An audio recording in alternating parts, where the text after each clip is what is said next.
Hey, you. On this week's episode of Hey Spark Plug, I'm going to be talking about starting a business that creates impact in the world around you. Hey, you, and welcome back to another episode of Hey Spark Plug. This week, I wanted to sit down and chat about something that's really near and dear to my heart, and that is talking about creating a socially impactful business. And when I mean socially impactful business, I mean a business that actually helps to move the needle in some way in the world, which is creating change in people's lives or creating change in a larger way than just operating a business for the sake of profit. And I come from this space. In my world, my background was working in nonprofit and charity for almost my entire career and starting a couple of my own nonprofits along the way. So I've seen a lot of things that nonprofits can do really well. And I've also seen a lot of things that nonprofits don't do very well. And having that critical eye of, when you walk in and we start thinking about, I really care about something in the world, or I have a cause I believe in, or I really want to reach out and help make someone's life better, we automatically lean into thinking that we need to start a nonprofit or we need to start a charity. Like it's just natural thinking that our minds go to that space. If I want to do something good, I have to do something where I'm not making money. And one of the problems that happens with that, where we tend to automatically lean into that nonprofit or charity thinking with businesses for good, is that it really limits your ability to actually make lasting change.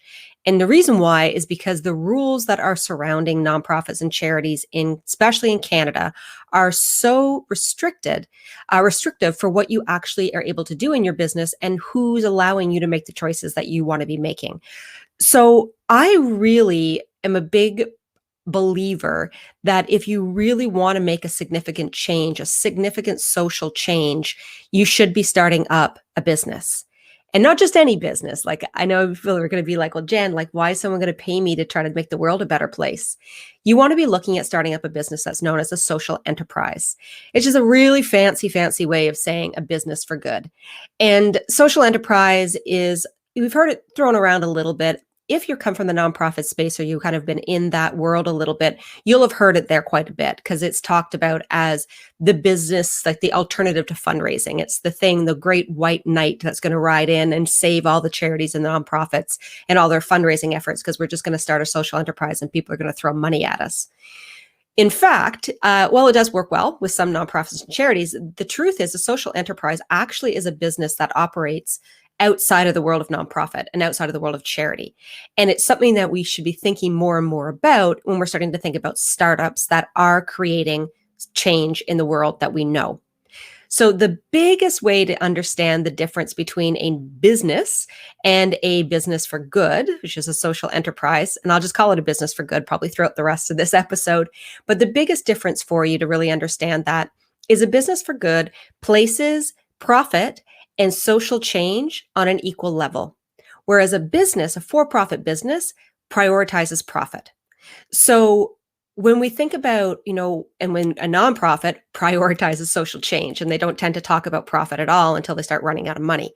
So when you're looking at how can I actually marry together the model that would be the right thing for me, that's when you look at the business for good model, because it is offsetting both understanding the business acumen that's needed to be able to figure out what that problem is, understand how to put that solution in place, and then know how to be able to sell it to somebody who's actually going to pay you for it. And then being able to turn around and apply that to that change that you're trying to make in the world around you. And it falls under lots of different types of models. There's quite a few. But I thought I'd talk to you about 3 ways that you could set up a business that would be a business for good, operating under the understanding of I'm somebody who believes in my purpose. I believe in what I care about. I want to impact change, but I want to make money while I'm doing it. Because when you're profitable in your business, it affords you the opportunity to really make significant change happen because you're driving the bus at that point. Like you're driving the bus. So you can put money toward things that matter. You have the ability to get into the rooms with people who are going to listen to you and listen to your cause. You can build community around you really quickly.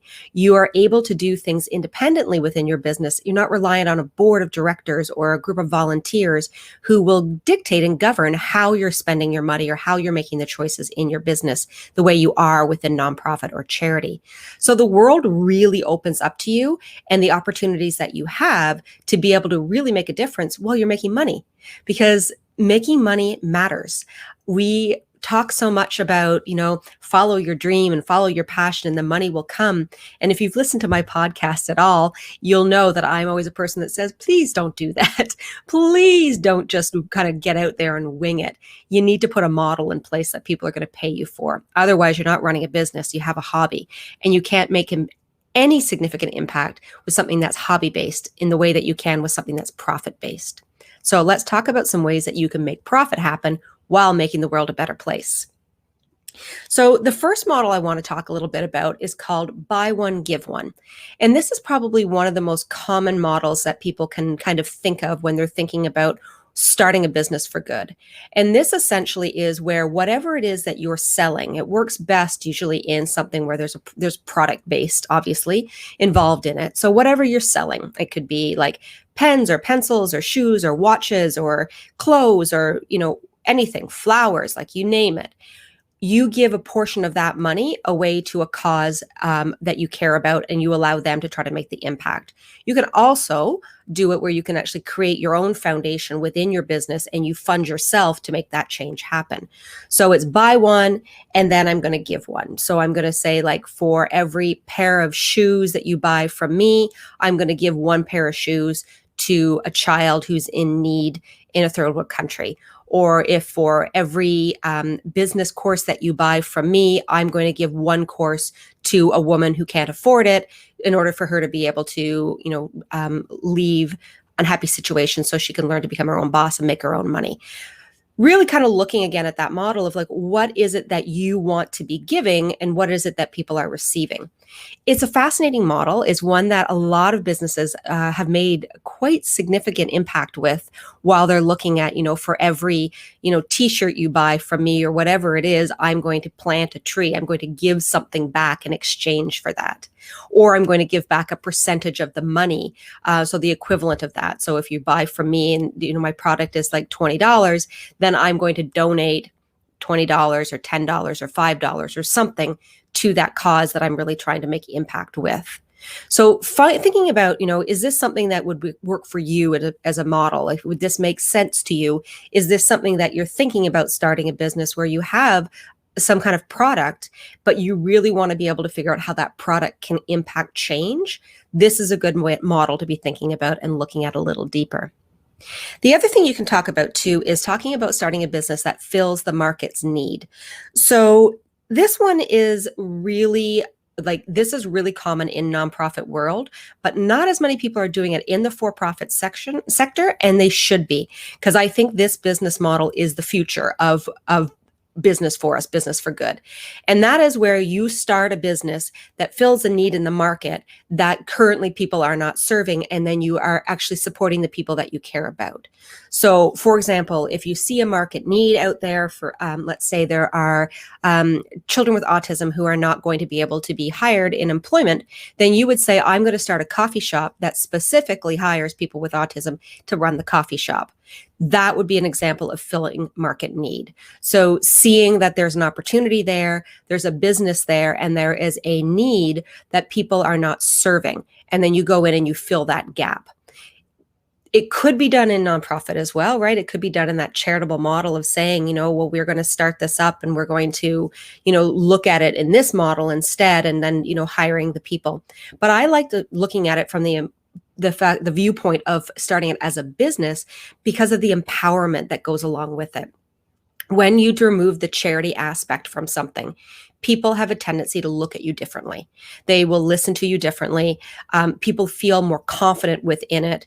The messaging is different as well. You'll find if you take a look at any kind of business that currently is existing, a business for good that's filling a market need in a significant way, they use very different language than the language that's used in fundraising language when the messaging, because it tends to be more about getting the donor involved. So there's more sympathetic language. It downplays a bit. It tends sometimes to feel as though you're being spoken down to.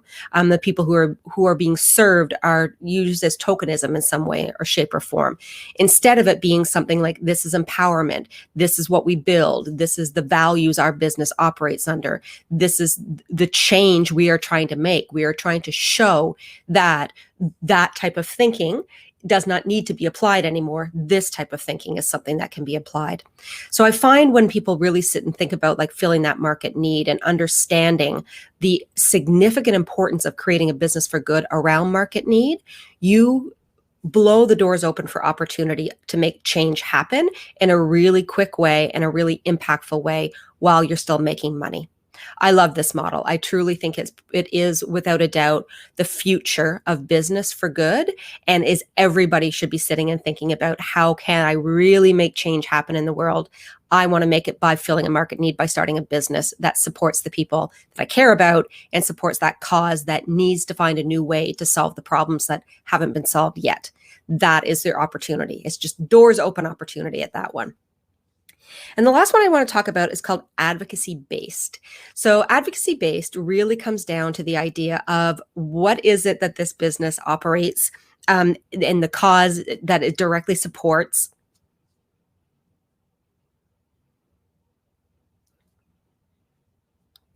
And the last one I want to talk about is called advocacy based.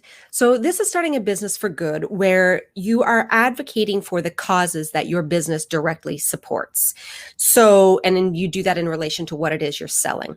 So a primary way for that great example would be, a concrete example would be my own business.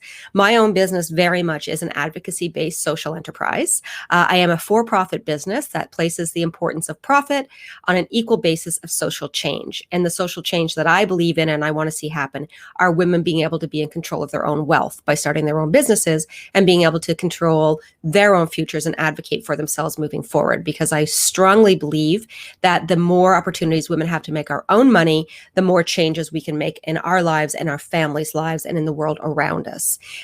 When you're in control of your own wealth, you can do many, many things in the world with it, including giving to as many charitable causes as you wish.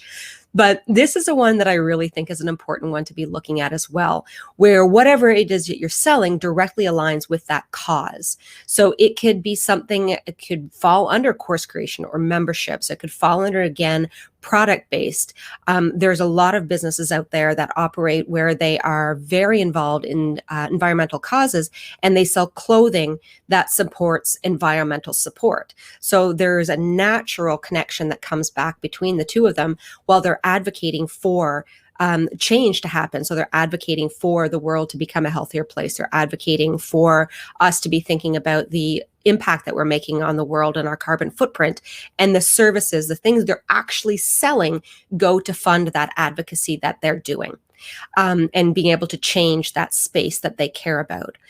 If you are a passionate person, if you are a passionate advocate, if you are someone who believes in dropping your soapbox and standing on it and saying, you know, I'm here to make change happen, I want to make it happen, and you're the type of person who would be naturally led toward thinking about starting a nonprofit or a charity, you should be thinking about starting an advocacy-based business for good, because you're the right fit for this. It's somebody who likes to talk about what they care about. It's meant for somebody who is really driven toward creating significant change. It's great space for somebody who understands the depth of a problem very intimately, and having the ability to create a really large community around you and then be able to sell something that helps to move that needle in direct relation to that community. It's a fantastic model as well.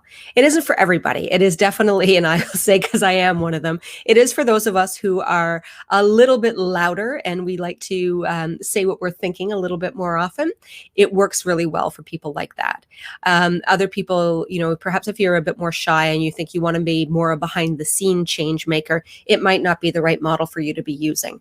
But I would encourage anyone who's actually has been thinking about starting a nonprofit, because I talk to a lot of women who are like, I really care about this cause. I want to do something with it. How do I do something? I'll start a nonprofit. And I'm always like, oh, please don't. Please start a social enterprise. Please start a business for good. You will see more change happen in a faster, more immediate way than you will ever see trying to make the needle change with a nonprofit. And I say that with experience. That's full experience. And that's, you know, of running two of my own. I've founded two in the past, and really understanding the importance of social enterprise in relation to creating business that actually will help the world become better. We can heal great things. We can be heard in a different way. We are able to make money that can therefore go back to the things we care about.